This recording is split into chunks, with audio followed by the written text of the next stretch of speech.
নমস্কাৰ মই কুমুদ দাস আৰু এমাহৰ ভিতৰতে এইচএছ অৰ্থাৎ উচ্চতৰ মাধ্যমিক শিক্ষান্ত পৰীক্ষাৰ ৰিজাল্ট ওলাব।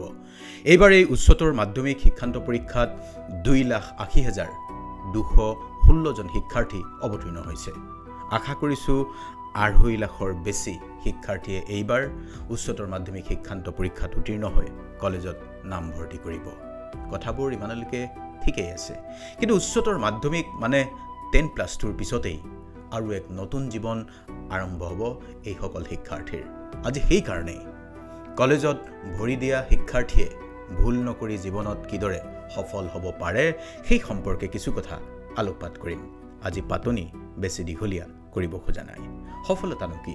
দ্বাদশ শ্ৰেণীত উত্তীৰ্ণ হোৱা মানে আজিৰ তাৰিখত মেচিয়ৰ্ড এজাক ল'ৰা ছোৱালী, অৰ্থাৎ দ্বাদশ পোৱা মানে মেচিয়ৰ্ড। সেই কাৰণেই কৈছোঁ, দ্বাদশ উত্তীৰ্ণ হৈ সেই পৰিণত মনৰ চিন্তা পৰিস্ফুট কৰাটোৱে সফলতা হ'ব পাৰে।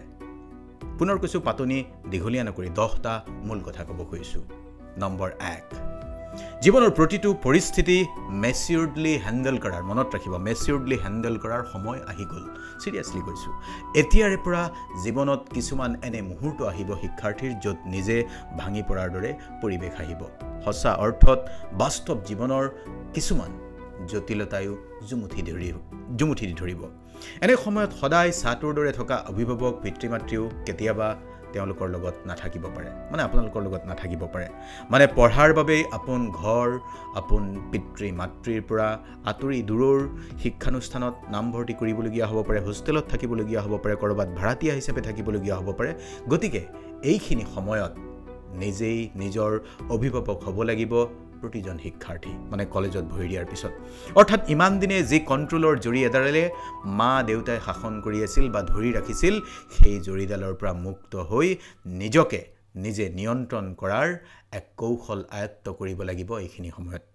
কোনোবাই নিটত উত্তীৰ্ণ হৈ মেডিকেল কলেজত পঢ়িব, কোনোবাই JEE উত্তীৰ্ণ হৈ ইঞ্জিনিয়াৰিং পঢ়িবলৈ দূৰৰ কোনো ইঞ্জিনিয়াৰিং কলেজলৈ যাব, বা কোনোবাই সাধাৰণ BA কৰিবলৈও গাঁৱৰ পৰা চহৰত পঢ়িবলৈ যাব, চহৰৰ ভাল কলেজত নামভৰ্তি কৰিব। মানে কলেজত বা স্নাতক শিক্ষা বা যিকোনো শিক্ষা আৰম্ভ মানে এক অকলশৰীয়া জীৱনৰো আৰম্ভণি। অকলশৰীয়া মানে পিতৃ মাতৃৰ পৰা দূৰত। এইখিনি সময় জীৱনৰ বাবে খুবেই গুৰুত্বপূৰ্ণ। আমি গুৰুত্ব নিদিওঁ। ইংৰাজীত ক'বলৈ হ'লে crucial time of life starts with the degree admission. কিয় জানে? মুক্ত পক্ষী হৈ গ'লেই বিপদ আমাৰ আহে। পিয়াৰ প্ৰেছাৰ থাকিব কিছুমান, যেতিয়া অবাঞ্ছিত কাম কৰাৰ বাবে কিছুমান পিয়াৰ প্ৰেছাৰ আহিব, মানে সংগ দোষত পৰি কিছুমান নকৰিবলগীয়া কামো কৰিবলগীয়া হৈ জীৱনটোৰ আচল লক্ষ্য উদ্দেশ্যৰ পৰা যাতে তেওঁলোক কক্ষচ্যুত হৈ নাযায়, তাৰ বাবে এই ভিডিঅ'টো তেওঁলোককো আজি শুনাব, যিসকলে দ্বাদশৰ পৰীক্ষাত আজি অৱতীৰ্ণ হৈছে বা এমাহৰ ভিতৰত ফলাফল দিব। কথাখিনি অলপমান মন দি তেওঁলোকক শুনিবলৈ ক'ব। নম্বৰ 2, বন্ধু বাছনিত সাৱধান। ক'লোৱেই, কলেজত ভৰি দিয়াৰ লগে লগেই নতুন এক জোচ, নতুন বহু মানুহ লগ পোৱা যাব, কাৰোবাৰ সৈতে সহৃদয়তা, নতুন বুলি সকলোকে বন্ধু বুলি আদৰি ল'ব নোৱাৰি। মানুহৰ জীৱনত বন্ধুৰ প্ৰয়োজন আছে, কিন্তু যাক বন্ধু পাতিলে সমস্যা বেছি হ'ব পাৰে। ইচ্ছাৰ বিৰুদ্ধে অনৈতিক কামত লগ দিবলগীয়া হ'ব পাৰে। তেনে মানুহক বন্ধু পতা উচিত জানো?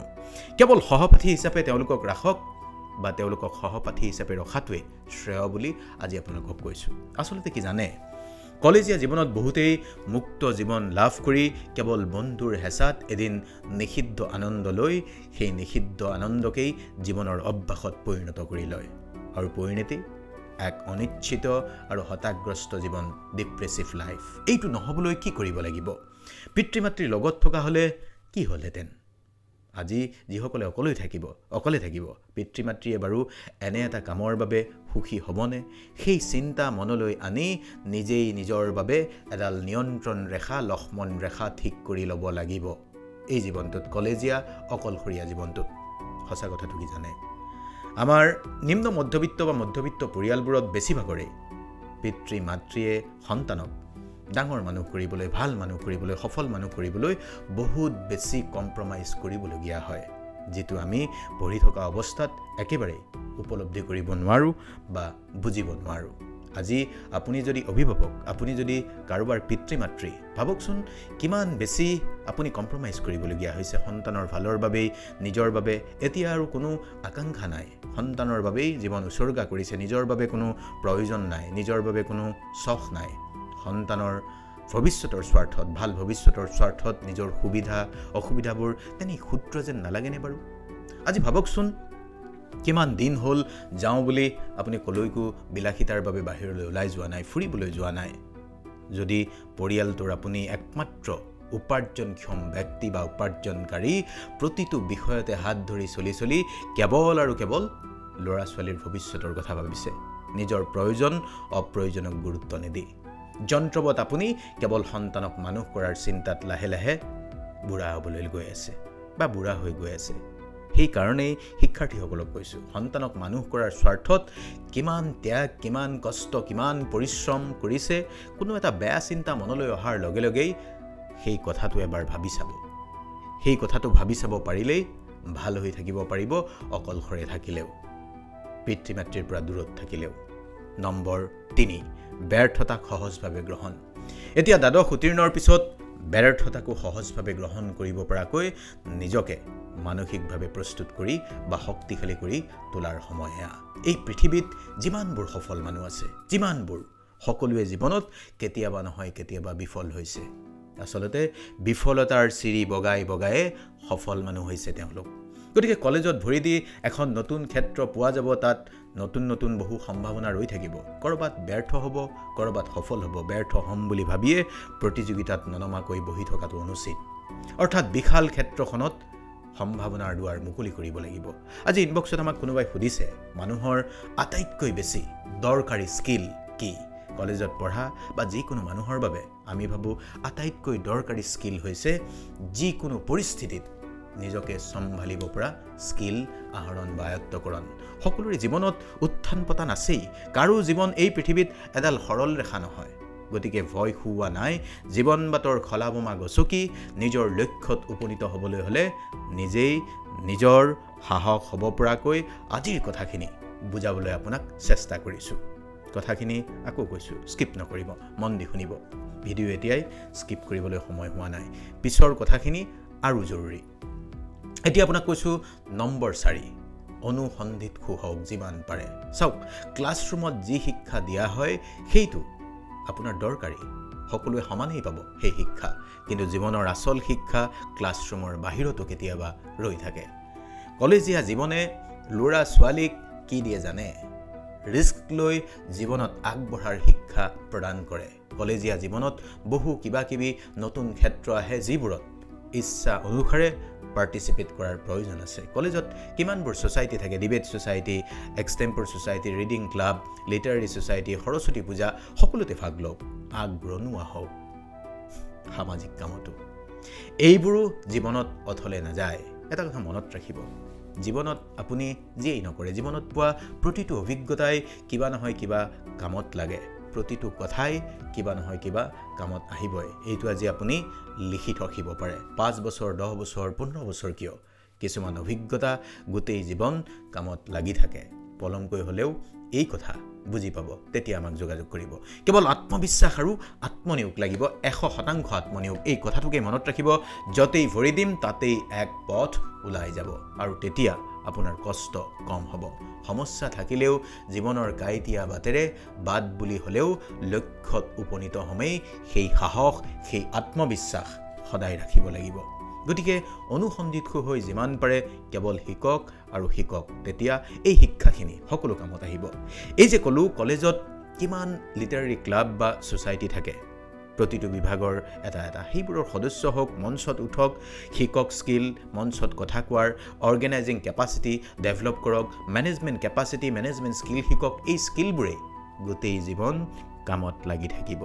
কিন্তু প্ৰয়োজনতকৈ বেছি সামাজিক কাম, বেছিকৈ লোকক কমিটমেণ্ট দিলেও নিজৰ ফালে সমস্যা হয়। সেই কথাটো মনত ৰাখিব লাগিব। It's all about balance. গতিকে অধ্যয়ন, সামাজিক কাম, পাৰ্চনেল লাইফৰ এটা বেলেঞ্চ নিজে ঠিক কৰি ল'ব লাগিব। যিটো কথা বেলেঞ্চৰ কথা ভগৱান শ্ৰীকৃষ্ণই কৈছে। নম্বৰ 5, নম্বৰ 5টোৱে আচলতে 1 নম্বৰত ক'ব লাগিছিল।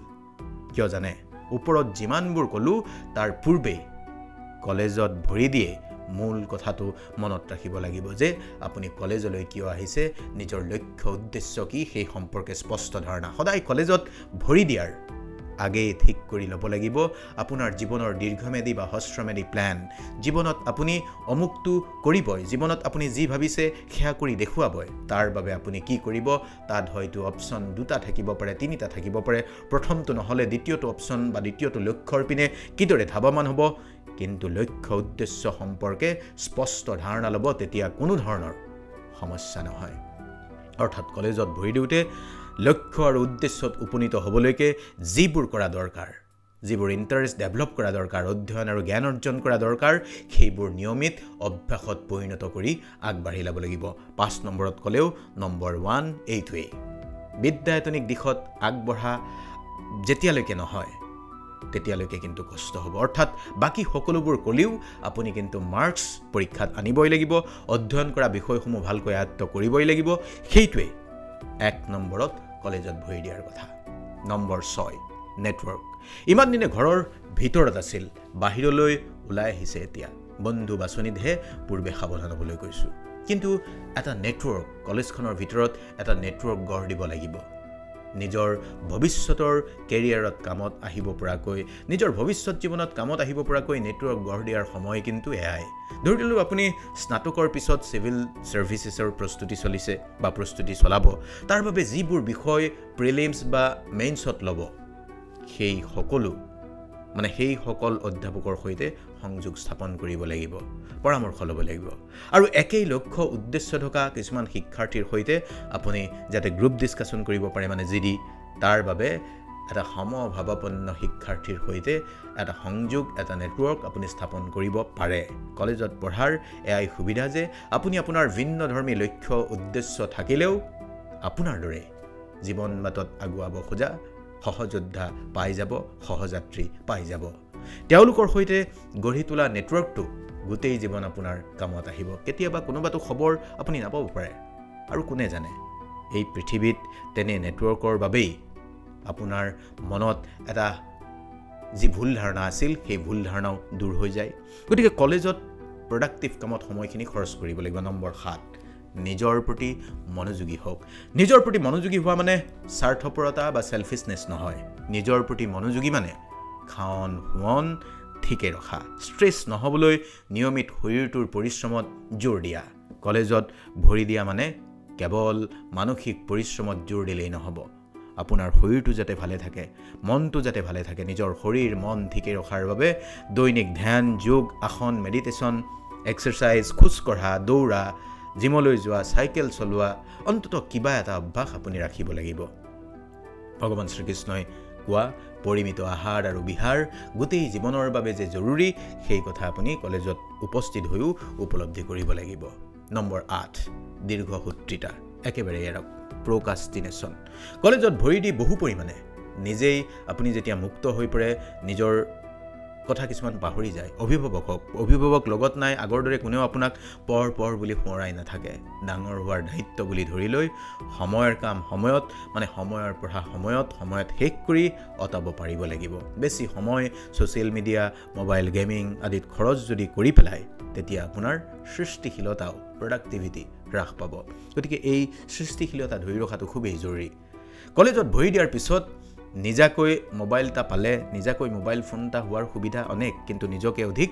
এলেহুৱা কৰি নপলাব মোবাইল মেনিয়াত নিজকে আক্ৰান্ত নকৰিব মোবাইলত সেইবোৰ কৰিবলৈ অনেক সময় আছে যিবোৰ ভাল লাগে কৰি কিন্তু পঢ়া শুনাৰ পৰিৱেশ বা সময়খিনি গুচি গ'লে আৰু দুনাই ঘূৰি নাহে গতিকে বেলেন্স কি নিজেই ঠিক কৰি ল'ব লাগিব আপুনি কলেজত পঢ়াৰ পিছত ঘৰৰ পৰা দূৰত পিতৃ-মাতৃৰ বহু বেছি হকাবধা নাথাকে এই ব্যস্ত জীৱনত থাকিও আসল কামবোৰেই আপুনি যদি পাহৰি যায় মুক্ত জীৱনত যদি পাহৰি যায় তেনেহলে বিপদ আপোনাৰে নম্বৰ 9 সুযোগৰ সদ্ব্যৱহাৰ লক্ষ্যত উপনীত হ'বলৈ কলেজ লাইফে অনেক সুযোগ আপোনাৰ সন্মুখত আনি দিব অনেক নতুন সম্ভাৱনাৰ বাটু মুকলি কৰিব গতিকে নিজৰ লক্ষ্য উদ্দেশ্যত অবিচল থাকিও কিছু ফ্লেক্সিবিলিটি ৰাখিব লাগিব যাতে যিকোনো সলনি হোৱা পৰিৱেশ পৰিস্থিতিত নিজকে খাপ খুৱাই বা চম্ভালি ল'ব পৰা পৰিৱেশ এটা থাকে বা আপুনি ভাবি থকাতকৈ কোনোবাটো ভাল